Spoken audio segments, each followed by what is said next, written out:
friends. I've watched a couple of videos back, and I realized I started saying hello, friends, at the beginning of all my videos, so I think I'm gonna keep doing that because I thought it was nice. Because I was looking for your questions about me. Anyway,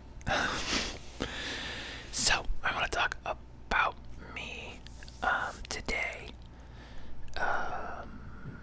Yeah, but also I wanted to make a little side note with the lights. So I think I made a decision. I'm gonna keep blue lights when I whisper, and I'm gonna do purple lights when I don't talk. And that way you'll be able to just tell on the thumbnail if it's a talking video or a non-talking video. I think it's clever. Anyway, question of the day: what do you think about the colors of the lights? You don't have to answer that, but please do, because I need your comments, because I'm desperate for them. Okay, so let me start off a bit about myself. My name's Benjamin. My mom likes to tell a funny story that I was jammed in because I was a very big baby. I also apparently died when I was born, and I had to be in the NICU for a period. I think it was like a week or two. And my parents were like convinced, like the doctors were like, yeah, he's gonna die again, so don't hold out for this one. So I'm basically doing a victory lap on life. That's kind of how I view it. I already died once, so must be here for a reason, right? And that reason is to help you get some sleep. Aggressive ASMR. I am 34 years old, if you can believe it. I have a baby face, which runs in the family, and also I very rarely go outside, and I don't really smoke or drink or do drugs or have fun ever. And most of my hobbies involve being inside. So I live in Omaha, Nebraska, which is the biggest city in Nebraska. We've got, in the metro area, just under 1 million people, give or take. Some estimates put us just over 1 million. I think it just depends on what you count as the metro area, because we're right on the border of Nebraska, Iowa, and just across the border, there's a river that borders those two states, is Council Bluffs, Iowa, and that has a good number of people as well. So, I mean, technically that's Iowa, but a lot of places count the Omaha metro area to include Council Bluffs, because there's no division. I mean, basically there's just the river. But there's several bridges that go back and forth, and a lot of people that work in Omaha live in Council Bluffs and vice versa.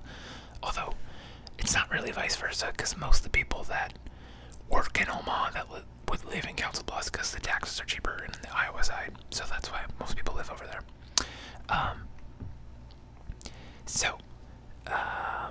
I've got your questions. Okay, so what else do I need to talk about? The basics.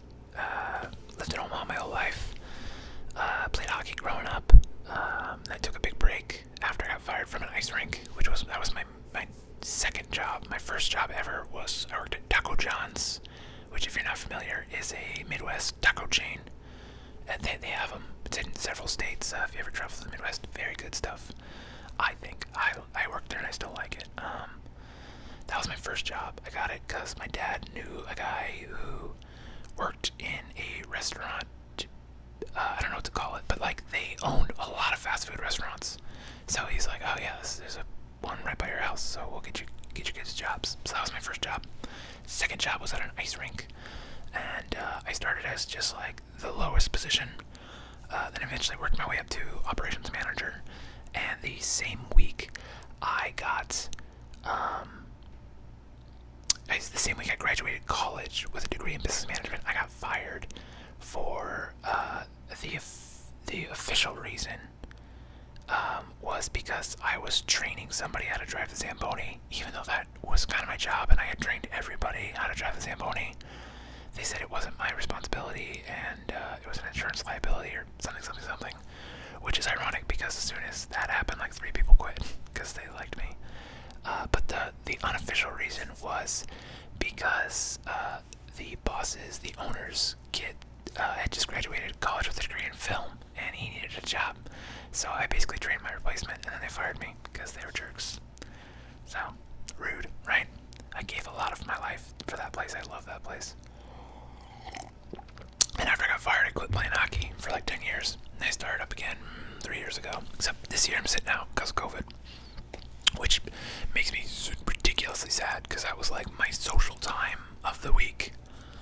Because I played hockey like 3 times a week with like, there's like 2 private games, sometimes 3 private games, and then like a league play. So kind of bummed that I'm missing all my hockey buds. Yeah, some of them are still playing. I think it's just not worth the risk because my insurance isn't that great, and I can't afford to be out of work for a month or more, assuming I get mild, you know. And if I go ICU, that would pretty much destroy me financially. I have to go move back in with my parents if I didn't die, you know. So we're trying to avoid that. So I'm trying to be good, trying to be safe.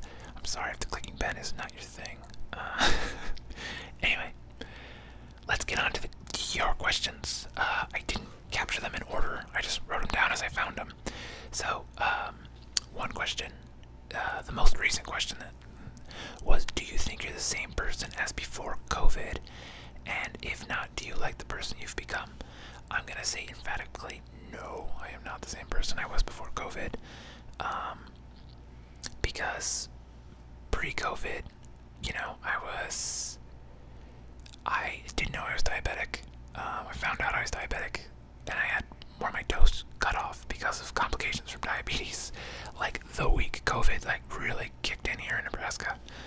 And it's like, it's good I got the surgery in when I did, because like the next week they'd have been like, probably not. So, there's one thing. I'm single now. I wasn't then, which makes me sad, of course. So I'm kind of a sad boy right now, doing my best to keep the faith. You know, things will turn around. Good things will come. Just, you know, trying to focus on myself a little bit. I've also been very unmotivated. It's been very, very hard for me to like get started on things. I was never like a super go-getter, but I was definitely better than I am now. And it's like, if you had told me like in 2019, like, you're gonna have so much time, dude, like to get stuff done, you're gonna crush it, I'd be like, yeah, I am gonna crush it. But instead I'm just like doom scrolling.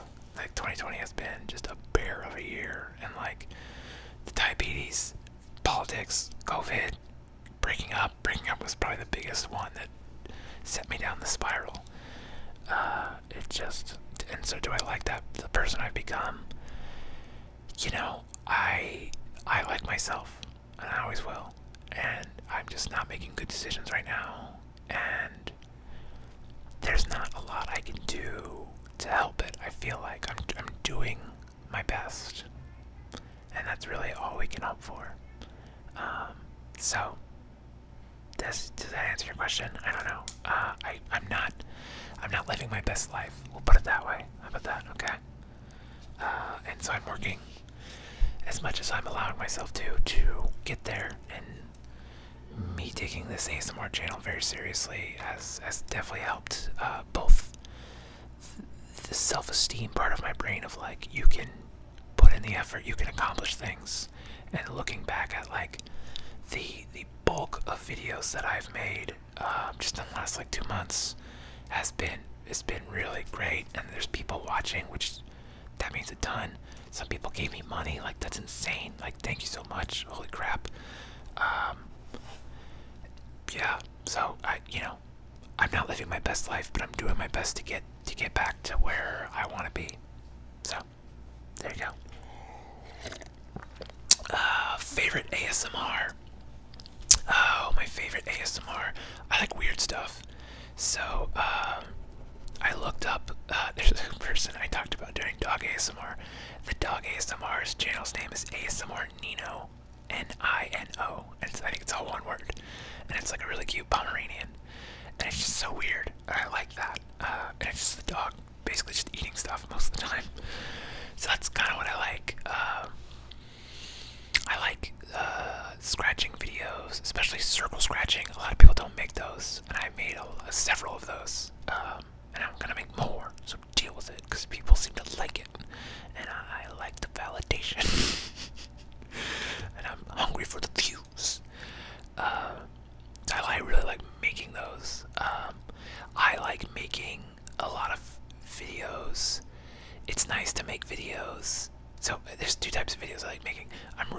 these whisper videos, and I'm really loving that the people are talking back. There's some dialogue. That's great. It makes me feel not as alone in this whole everything that's going on. So appreciate the hell out of you. I want to say it. I mean it. Appreciate the hell out of you. Appreciate your comments. So I really like making these because it helps turn my brain off, because I basically just go no filter and just whatever comes out comes out.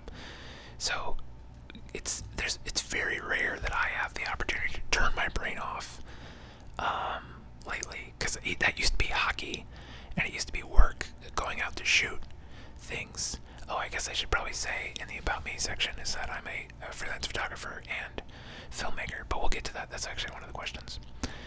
So that's coming up. Keeps tuned. Don't fall asleep. Or do. Whatever. I'm a video, not a person. I hope you fall asleep. That's great, because that means job accomplished. Where was I going with this? ASMR. Oh, to make. So I really like doing the whispers because it's fun. And I also really like making long videos. Like the circle scratching videos are great, where it's just like a simple sound that goes. And what I really enjoy doing is putting like a book on tape and just listening to a whole chapter while I make a video, where I don't have to like monitor the audio really that closely. So those are fun to make, and I feel like I'm getting double duty done. Like I'm making a video, and then I'm also like listening to a book, which is one of my goals for the year, is to read 50 books. And I'm at 32 now, so I don't know if I want to make that one, but we'll see. Gotta find out, right? Next question: how did you get into ASMR? And what ASMR do you like to listen to? Well, I already answered what I like to listen to. ASMR Nino is probably one of my favorite channels. And I also used to like, there was a Russian guy, I forget what his name, like ASMR Massage or something like that. He did a lot of hand stuff. And I remember thinking his production quality was very good. So I also like high production quality. Because I'm a filmmaker.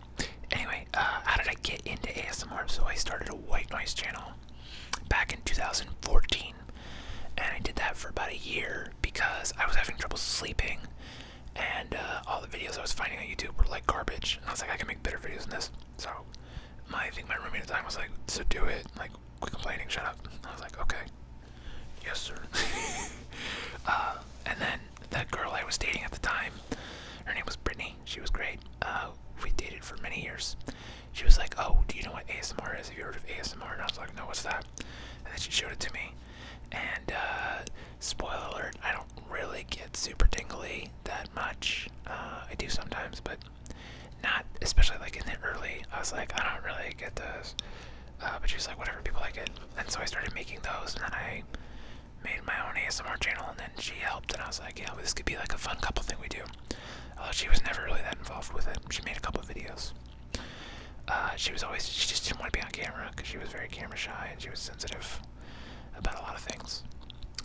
So, you know, it's a hard thing to put yourself on camera, and I just don't care anymore. So, also, I was looking at some old videos. I talked yesterday about going back to do movie reviews, and I had, I don't know if you can even still see them. I think I can still see them, but on the video, not really. But so I was talking about my movie review channel, So Good at Movies. Go give that a follow. I'm gonna start making new content over there. My shingles were super bad, and I didn't want to make face videos for a long time because I had shingles in. When did I get shingles? It was like December last year. I got shingles on my face, and I just didn't want to make any videos with my face in it because it was really bad. And it's still like, there's still scars from it almost a year later, but it was bad for months. And then I finally just got over myself. My last girlfriend, Ashley, she pushed me into it, and I really thank her for giving me the push I needed. She was a great girl. I mean, she still is, right? We're just not dating anymore. Okay, yes. So, does that answer the question? Hopefully. And if I'm not answering your questions, drop them down below. Let's chat about it. So that reminds me, let's get into like, what is my career and how did I get into it? So I am a freelance photographer and filmmaker. Mostly, how I make most of my money is through commercials. And I work I tend to work on a crew or as a one-man band where somebody will contact me, like a business will say, hey, can you make us a commercial? And I'll say, yes. Do you have money? And they'll go, yeah. And I'll go, cool, let's do it. Or I'll work as a member of a crew in that same sort of situation on a much bigger thing. So the most common jobs I do, I am a camera operator, where I just point the camera at things, whatever the director says, you know, and then I make my art. A DP, which is director of photography, which is kind of like being a camera operator, but you have a lot more control over things. The director will be like, here's what we're going for, and then I will communicate to the crew, like, here's what we need, you know, like, here's how we're gonna light it, here's how we're gonna shoot it, and me and the director will collaborate to come up with solutions that fit the client's needs. Then I will, probably the most common job, I'll work as an AC, which is camera assistant. I don't know why it's AC, I think it's assistant to the camera. And essentially what that means is I own my camera, which is not the highest end cinema camera, it's a mid-tier cinema camera. But it's what we shoot a lot of things on. And so I bring the camera, and I get paid for the camera, which is nice, you know. And some days my camera works without me, which is also good to just get paid and not do anything. Send the camera off to go work. So basically there'll be a camera operator who's more skilled than me, or they like his style better, or a lot of times it's like an OG guy and they just don't know how the camera works. Like, they know how to shoot and they have like a great eye, but like if they ask me like, how do I do this, I'll go in and futz with the camera. And then on top of that, I will carry the camera around, you know, because a lot of times they're older guys who aren't, you know, necessarily in the best shape. So I'll be looking around, the camera's quite heavy, it's about 15 pounds, you know, which doesn't seem like a lot, but if you hold a 15-pound camera all day, it starts to get to you, especially with a tripod, which adds another like 20. And then the other job I do is, you can call it grip/gaffer, which a grip is kind of the person who sets the lights. A gaffer, well, a grip is a person who sets camera support and lighting support. The gaffer is someone who lights, who takes direction from the DP or the director to light things. So basically, my whole job will be setting lights and making things look good through lighting. And that's probably my next most common job. And then the other job would be swing, is what kind of the term. It's a newer term. Essentially, a swing just does all of the above, depending on like what's needed. You know, you're a Swiss Army knife. So probably swinging is maybe my most common job, and that sometimes does include set photography, where like I'll be working for an ad agency.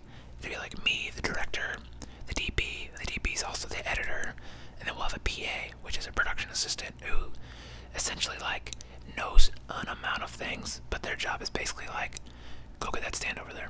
You know, they're basically just a pair of hands, and you just tell them what to do. So then I also do photography. I do weddings, and I do portraits, and I don't do as much of the photography as much, because photography is becoming such a more commoditized skill. There's a lot more people doing it, and they all hustle a lot harder than me to get work.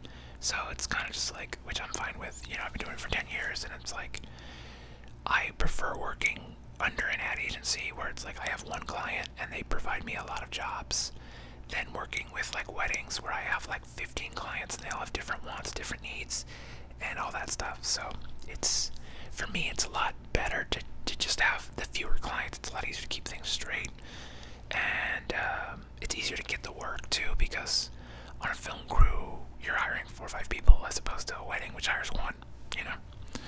So there's that. They take very different mentalities to like promote yourself. Now as to how I got into it. So in college I went to the University of Nebraska at Omaha back when I worked at the ice rink, and I needed an easy class to offset a hard class, and someone told me to take photography because it counted as one of my electives that I needed to get, like a journalism elective or something. So I was like, cool. And like, it's kind of a blow-off class, and I ended up being really good at it and liking it a lot. So that's kind of how I got into photography. And that was 2009, I think. Yeah, 2008. 2008, I took that class. And then 2009, I bought my first real camera. It was a Rebel XSI. Pretty good camera. It's kind of crazy to think of like the limitations that camera had versus how I shoot now. A lot has changed in 10 years, which again is why there's a lot more photographers. It's a lot easier than it used to be.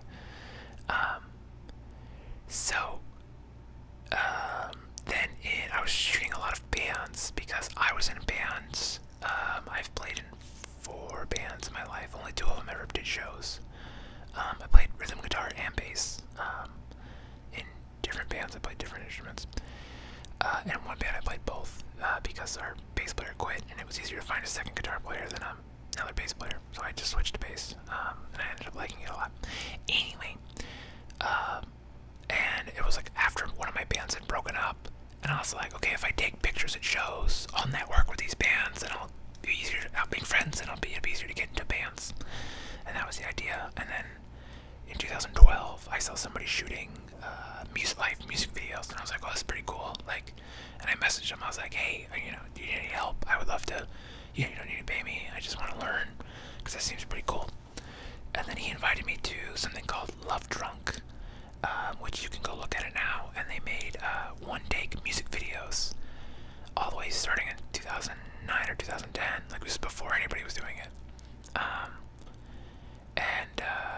It was, yeah, so I learned to shoot video, became great friends. We eventually went on tour shooting music videos for 2 weeks. I think it was like 17 days. We shot in like 18 cities or something like that. It's crazy. But it's the time of my life. It's the best time of my life, I think. And I would do it again in a second. So, yeah, but through those Love Drunk videos, I made connections and networks, and now as we've all grown as creatives, some of those people got corporate jobs, some of those people are freelance hustlers, and they hire me, and I hire them, and it's just kind of great to work around. So, there is that question answered. I also answered how old I am. I'm 34, where I'm from, Omaha, Nebraska. Top 5 albums / films is the next question, which, oh man, that's a big one. I did a video on my top films, and it always changes, but let me see. I'm gonna go pull up my Spotify. I have a lot of favorite albums, but I have like a playlist that's just my favorite albums. So I'll read you all my favorite albums on this playlist, if I can find it. Here we go. Favorite albums. There's 63. So we're just going. These aren't in order, but we'll go back and I'll pick 5 from this. August Burns Red, Phantom Anthem, which is a hardcore metal band. Between the Buried and Me's, Alaska, very good. Oh, Bear's moving around. Okay, bud. He's okay. He's going to his fort. That's progressive death metal, very good. The Speed of Sound and Seawater. Was First Contact. Math rock, very good. The Speed of Sound and Seawater is one of my favorite bands. Mastodon's Leviathan. It's another prog metal band. Dates of Parasitos, read music, speak Spanish. That is a post-hardcore indie rock band from Omaha. They're very good. If you're familiar with Bright Eyes or Connor Oberst, that was his other brand. He had Days of Parasitos and Bright Eyes at the same time, and he picked Bright Eyes to focus on. But then Days of Parasitos came back and they made another album called Payola, I think, which is also very good. They're a great band. Sonata Arctica, Silence, which is a power metal band. So if you like speed metal, singing about like dragons and stuff, power metal is where you want to be. If you think Dragon Force, that's how Sonata Arctica is. And then my absolute favorite band right now, Death Heaven. They play progressive post-black metal. It's crazy. It's like every kind of music at once. But it's super heavy and it's super dark. And the lyrics are haunting and cut me to pieces when you can understand them. And if you read the lyrics and you learn them, then you always understand them. But at first they just sound like yelling. But then it's also post-metal and progressive, so it's like it's got a ton of really pretty parts to like offset the extreme brutal parts. But they're such a good band, and I love them so much. Death Heaven. Look, if you only take one band, so Roads to Judah is on there, Sunbather's on there, all of their albums are on there. Neat Beats, Cosmic Surgery. That's a great album. It's electronic trip hop, which I don't listen to much, but that album, ooh, that hits me in places, and it makes me cry and feel amazing, and I love that album. Death Heaven's Sunbather is another one. Baroness, which is my most played band. They're also probably my favorite band. We'll tie them with Death Heaven. They play, I think the best way to describe Baroness is if Led Zeppelin and Black Sabbath had a child and it grew up listening to Metallica. Like that's, and Pink Floyd. You know, Pink Floyd, Led Zeppelin, Pink Floyd, Led Zeppelin, Black Sabbath, Metallica. Combine them all together in a soup. You got Baroness. They're amazing. I love them. You should love them too. Golden Grey. All their albums are on this list. Dream Theater, Metropolis Part 2. That's a progressive metal band. They're much less of the yelly, screamy type, so, and a lot more kind of hard rock. So if you're more in that speed, but you want some like smarter guitar parts, Dream Theater, they're very good. Godspeed You, Black Emperor. Lift Your, what's the album called? Oh man, Lift Your Skinny Fists to Heaven, like Antennas to Heaven. That's only 4 songs, but they're each 20 minutes long, and it's like noise and ambience, and it's amazing, and it'll make you feel things, or you'll hate it. So many ways, the Steer EP, So Many Ways, is a pop punk speed metal band. It's very interesting. It's a very interesting combination. Diarrhea Planet, Loose Jewels. Diarrhea Planet is an amazing indie rock band. They're very good, very worth your time. Sports album is called Demon Days. They are a math rock emo band, and this album will put you down if you're having the feelings. Like if you're in, I like a lot of bands like that. If you're having feelings, that's get you some sports. Listen to the album Demon Days, D-A-Z-E, and just cry and realize like you're not alone, man. And it'll make you feel. It'll put you. You know, I think it's Tim Ferriss who says like when you have feelings, like treat them like friends, welcome them in, talk to them, sit with them for a little bit, and then wish them well. You know, it's when you regress feelings and when you try to block feelings, that's when things get messy. So just feel what you have to feel, and if you gotta cry, like, just let it go, man. Pup, Morbid Stuff is the next one, and that's another album that, like, if you're in the feelings, that'll get you. Very good album, Pup, P-U-P. They make amazing music videos, by the way. I've mentioned them before. My Chemical Romance, 3 Cheers for Sweet Revenge. That's an amazing album. I didn't like it when it came out because of all the kids that dressed up like posers, but it's such a good album, so that's super worth your time. Defeater, Lost Ground is another, it's a hardcore band, but they have this amazing story that, like, all of their albums are about the same story from different perspectives. So, but the story is really good. And Lost Ground, I think, is my favorite, which doesn't have as much to do with the main story, but I think it has got my favorite songs on it. Zombie Apocalypse, this is Spark of Life, another hardcore band. They actually used zombies as allegory for politics, and most of their songs were about George W. Bush.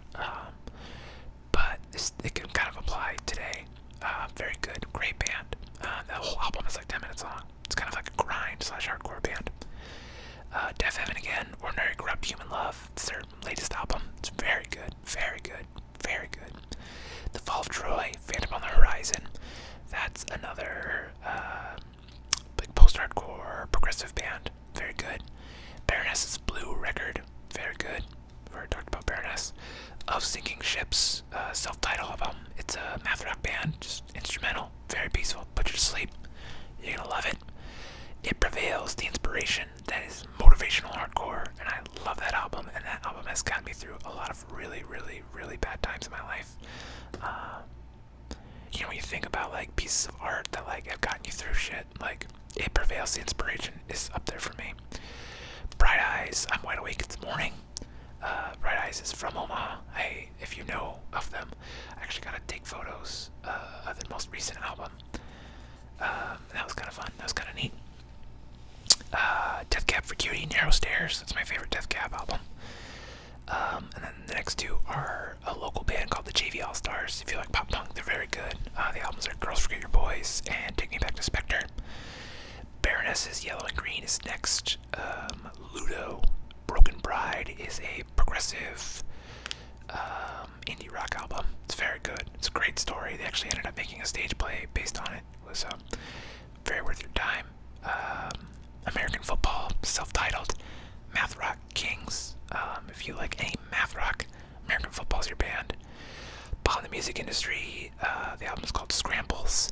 This is one that Bond the Music Industry is another band that, like, for whatever reason, anytime I was having like a tough time in my life, Bond the Music Industry would put out another album and it would speak directly to what I was dealing with, and it got me.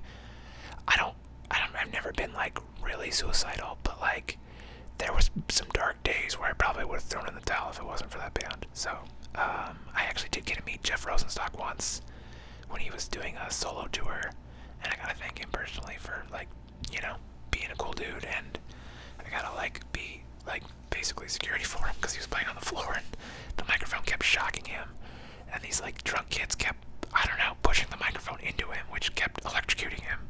So I like held them off, and he was very thankful. So I gotta pay him back in the most minor of ways. The Contortionist, Intrinsic, that is a progressive metal band. They're very good. Ken Mode, Venerable, that is a noise metal band, and if you like crushing brutality, Ken Mode is your band. Between the Buried and Me, Automata, it's got 2 parts, great album. Sobs is a Korean math rock band, they're very good. Converge, All We Love We Leave Behind is another like noise metal band, also crushing, will destroy you. Senses Fail, Life Is Not a Waiting Room, post-hardcore, The Contortionist, Exoplanet. Here's one from left field, John Mayer, Room for Squares. That album rips, with the exception of Your Body's a Wonderland. That song sucks.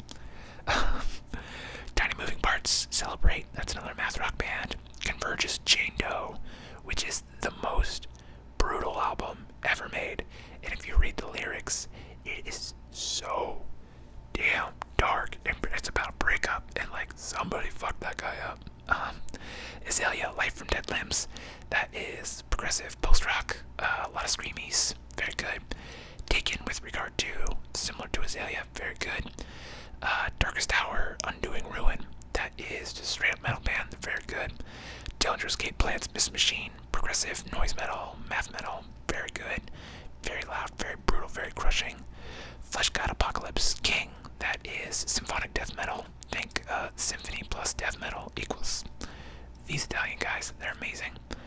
Pangea, Roots, Pangea's very like Between the Buried and Me, progressive death metal. The Strokes is this hit, you know the Strokes. Avenged Sevenfold, City of Evil, Pink Floyd, Dark Side of the Moon, Against Me's first 2 albums. Between the Buried and Me's, The Great Misdirect, Speech of Sound and Sea Waters, all their albums, all of Baroness's albums.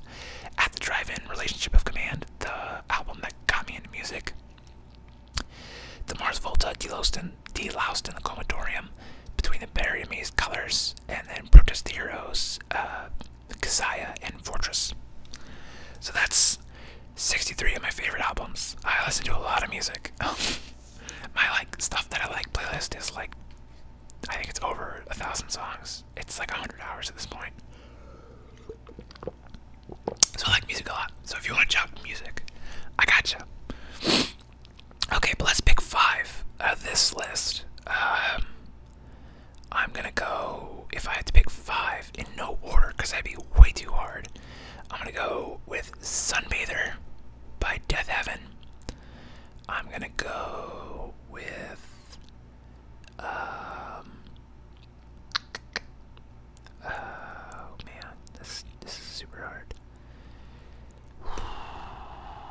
Sit by the Strokes.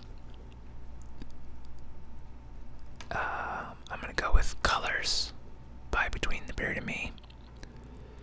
I'm gonna go with First Encounter by the Speed of Sound. Actually, Underwater Tell Each Other Secrets by the Speed of Sound and Seawater. And then one more.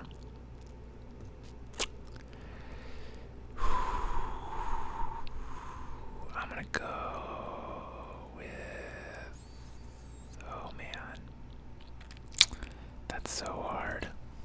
One more. I'm gonna give it to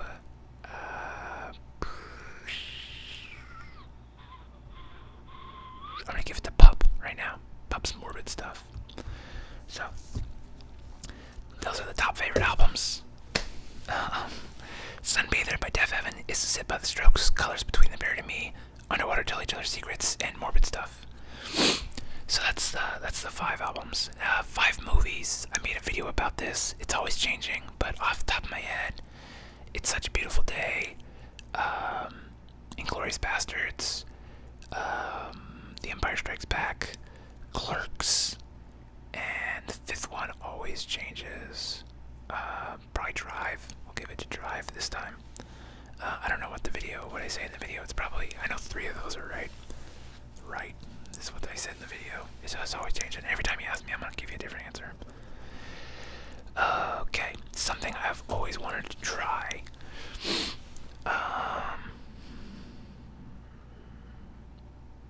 There's not a ton of stuff. There's like movies I want to watch. I've thought about like shooting guns. I've never shot a gun. I feel like that might be a life skill that might be useful. But I also don't think guns are toys, so I don't really know how to like put those 2 thoughts together of like, this seems like something I should kind of maybe know how to do, and like, that's not a toy, don't mess with that. So there's that. There are some bedroom things I've wanted to try, but I think that's just what everybody, has those. That's a very different video and very R-rated, so we're not going to get into that, because YouTube would not like it. I've wanted to work on films. I've worked on TV shows, but I've never worked on a film. So I do want to work on a film, like a real film that has like a huge budget and everything. Although I'd probably hate it because unions and stuff, and there's all these rules that we don't have on the small sets, which are there for a very, very good reason. But it's just like things that get in the way of just the creation process. But I understand why they're there, and they're to protect everybody, and I get it. So I've made a couple short films too, and that was fun. But they're always like, we did it in like we filmed the whole thing in like a day. So it's not like a big process, We just kind of go for it. What did I want to be growing up? I wanted to play in the NHL, and I wanted to own my own business. The 2 I wanted to do. So I guess I guess I run my own business. I'm a freelancer. And this is slowly, I guess, if the YouTube thing continues to grow, and if it grows exponentially, then I might be able to hire somebody to help me edit and film, and can start really going off the rails with the YouTube, and not just have 1 channel, but have, well, I guess I have 3 right now that I'm working on. But if I had a person to help, I could have 5 YouTube channels, 6. Gonna make all the YouTube. So yeah, I wanted to play in the NHL. I definitely wasn't good enough. I definitely started too late, so that was never gonna happen. But my brother did play in the NFL for a brief period, so he was on practice squads, but it still counts, right? So maybe I had the genes for professional sports. Last question. What kind of documentaries do you want to make, and subjects are you passionate about? I think it's less that I am like passionate about anything, and more that I just want to do like human interest, kind of shorter documentaries that are like 5 to 10 minutes, just about things that I think are interesting. There's one guy, you might have seen it went viral again, but he has this tricycle made out of like power tools, and it's powered by like power tool batteries, and they get up going pretty fast, and he turned his whole backyard into like a go-kart track. So that's what we're gonna do. That's the first documentary I want to make. It's called Safety Second, and the guy's name is Scott Blake. He's an incredible host. He's a great dude. And I really want to make a documentary about him. And we filmed one day, but then pandemic came.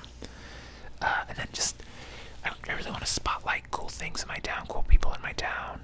There's some vegan restaurants that are like, that's kind of a weird thing in Nebraska where it's like beef county, like we're known for our steaks. So to have like vegan restaurants, I think that's pretty cool. So yeah, and I also just like the idea that documentaries can be done by me. I can produce it, I can film it, I can edit it. I don't need anybody else other than the subject. So it's very low barrier, and it gets me both being creative, highlighting things I find amazing about the town I love, and things I love about the town I love. I said that twice, but whatever. Got hyped up, even though I didn't have an energy drink today. And like, you know, I could document these things that I think are cool. So that's kind of the drive. And if I could make money doing it, through, you know, getting into film festivals, winning awards, because the cost would be nothing, it would just be my time, for most things. You know, you might hire some people here and there to help you with certain aspects of it, but not, you know, probably wouldn't spend a ton. So, and if, you know, you could get the YouTube documentary, if people watch it, you know, gets 1 million views. You know, if you spend a week doing it, it gets 1 million views. That's like $1,000, $2,000. So like, that's worth it. If you made, I mean, I'm not gonna make 50 of those a year, but you think about the long tail of creation, and that's kind of just where I'm at. Also, the neighbors they had some guests downstairs, which I don't support that, but they're very loud people. So it sounds like they're leaving. So if you hear them, I apologize. Anyway, that answers all your questions. There wasn't that many, but it still took 42 minutes. But that's because I ramble, and I think talking about music took like 10 of those minutes. Anyway, I hope I answered all your questions. I hope you're doing well, and if you're not doing well, I hope that turns around for you, and it turns around soon. So, as always, I appreciate the hell out of you. Thank you so much for watching. Thank you for all your comments. If there's any questions you wanted to have answered, drop them down below. Let's chat. I'm around for it. So, anyway, other than that, I'll see you tomorrow. Have a good one.